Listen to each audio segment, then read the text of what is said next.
Welcome back. And Welcome this is back. take three Take for three. this episode due to some technical glitch. To summarize again, Yes. Summary again. summarize what I was talking in take one. There was a thunderstorm. I was talking about my pool which was down there and blew up into the other side. Right. That's about it about the thunderstorm. Edwin's not affected. Yeah. And that's it. So welcome back again. Think Time Theories. My name is Azmi for the third time. And that's Edwin for the third time as well. And we were just talking about, or we actually started, but we are restarting again. Yeah, we're talking about the other pairing that I have, the racing chronographs. Right. I was saying the first one that I have here, Seneth El Primero A384, and the Hoyer Monaco, which they're both from the 1960s. Not this specific watches, of course. The original models from the 1960s, when they were like competing to create the first automatic chronograph. Yeah. Nice. Do you know about this? Like, you know Steve McQueen, right? I know the legend, of course. Yeah, Steve McQueen, yeah. He wore this in a movie. That's where this, the provenance from this watch comes from. Right. And Seneth El Primero, of course, is a fully integrated mechanical chronograph. Very, very cool. You can see caliber Super nice, 11 for the Hoyer and the El Primero caliber for Zenith. You know, you talking about these two watches, right? It just reminds me back doing the episode with Calvin, with his Seiko Monaco, and the other one, Yes. which is he was talking about the Panda, Yes, yes. right? Because he was Very talking nice. about Panda's chronograph, which Yeah. is released earlier than Zenith, and if I can turn back time, if he's here, it Yeah. would be a very good Seiko, reference. you know? like I was saying, Yeah. in this race, Seiko was in there also. Yeah. Yeah. Yeah. As he was saying on the video, Seiko was one of the other companies that, came out with this automatic chronographs in the 60s. Really cool history, a lot of Yeah. things happening in the 60s, this chronograph stuff, the moon landing with the Speedmaster. Yeah. A lot of history here, man. Really love this this setup. If you can see, the coloring is very 1960s, Yeah, 1970s. Yeah. Which I really like, the Panda here and the kind of like retro blue color with the Hoyer, Right. which I really love.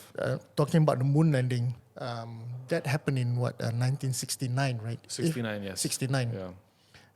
20th of July, 1969. Yeah, something like that. To be Because honest, that's my I don't birthday. remember exactly, but yeah. That is my birthday. What? But Really? not 1969. I mean 1977. But the day itself, right? Right. The day and the month. Okay. So yeah. I was gonna say, my God, you were born the day we landed on the moon. That's pretty amazing. Oh my God. Yeah. So tell us more about these two, man.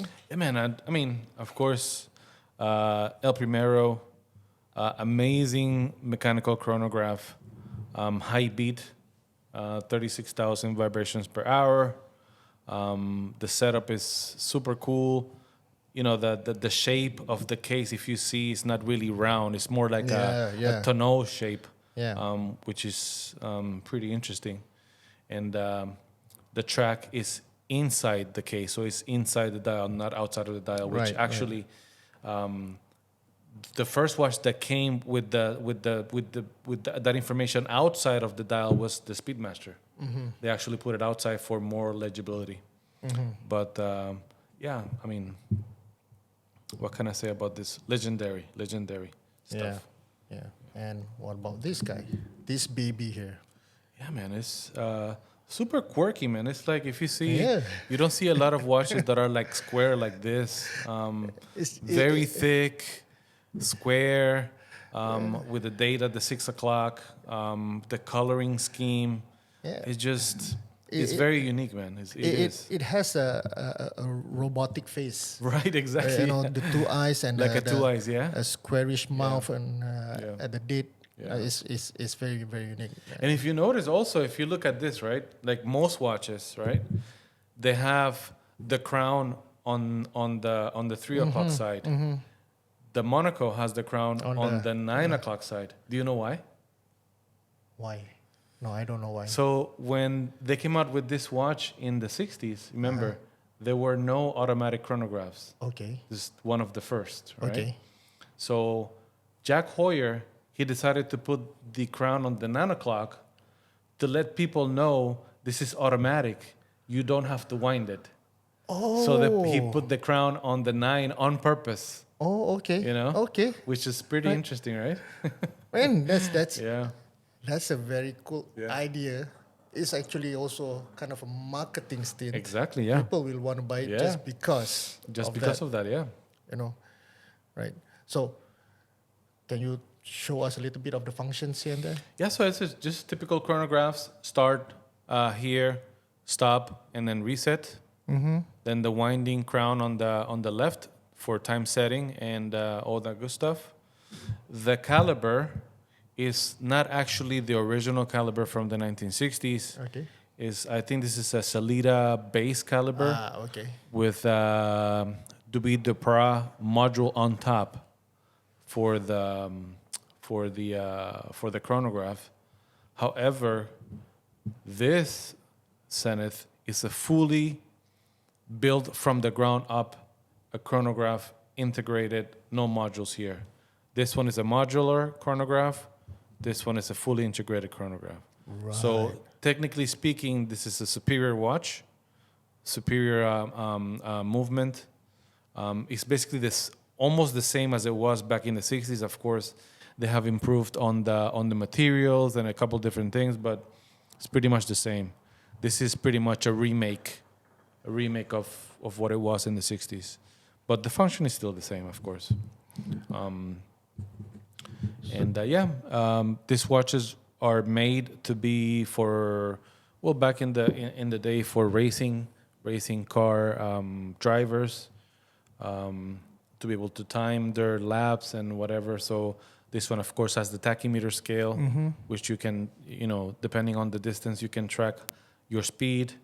This one doesn't have a tachymeter scale, but it's bigger, more legible. Right. So you can actually glance at it and really, if you can see the difference in size, is kind of significant, right? This is 39 by 39, and this is 37 millimeters. So bigger watch, more wrist presence, better legibility.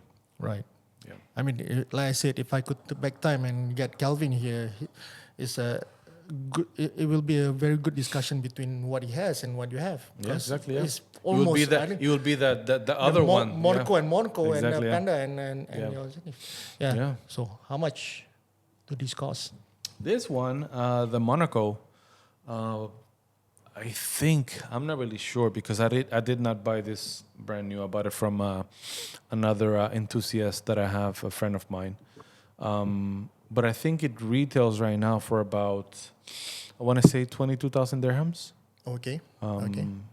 That's how much in US dollars? Like That's 6,000, about $7,000.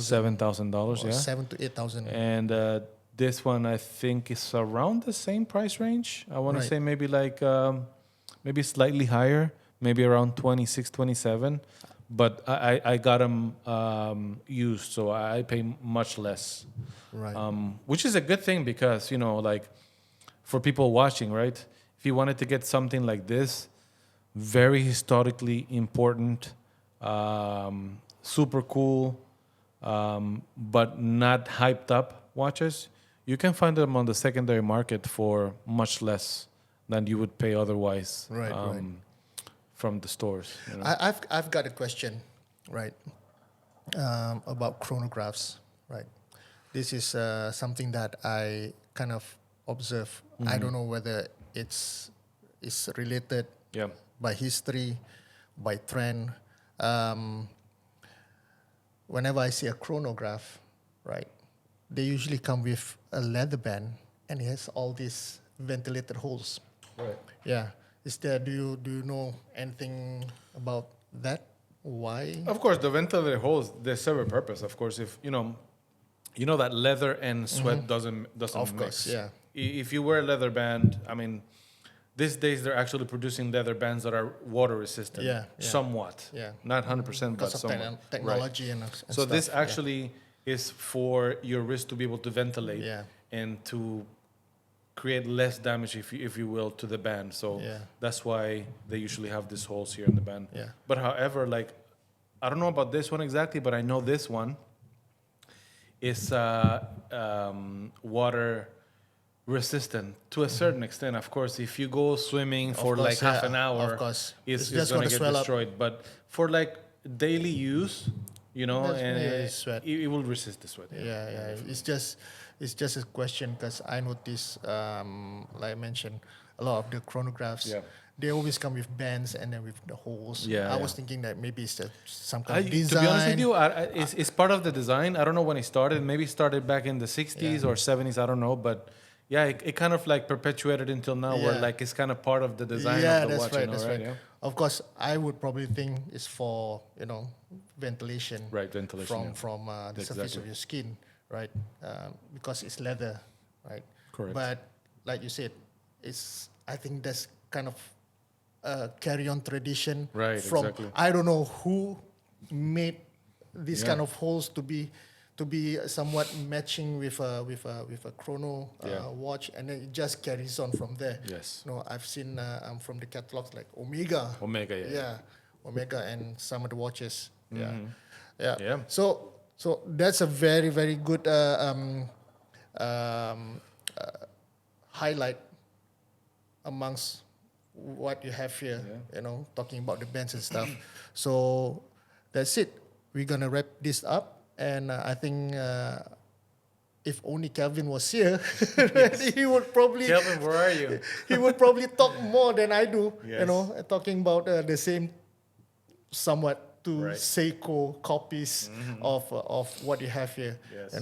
Yeah. So thank you guys for watching, and we would really really like to hear from you guys. Comment on the YouTube channel, or you can even DM us on our Instagrams, and please subscribe and like, and we hope to hear from you guys. Yep. Thank you, guys. We'll see you Thank on the you. next one. Thank you very much.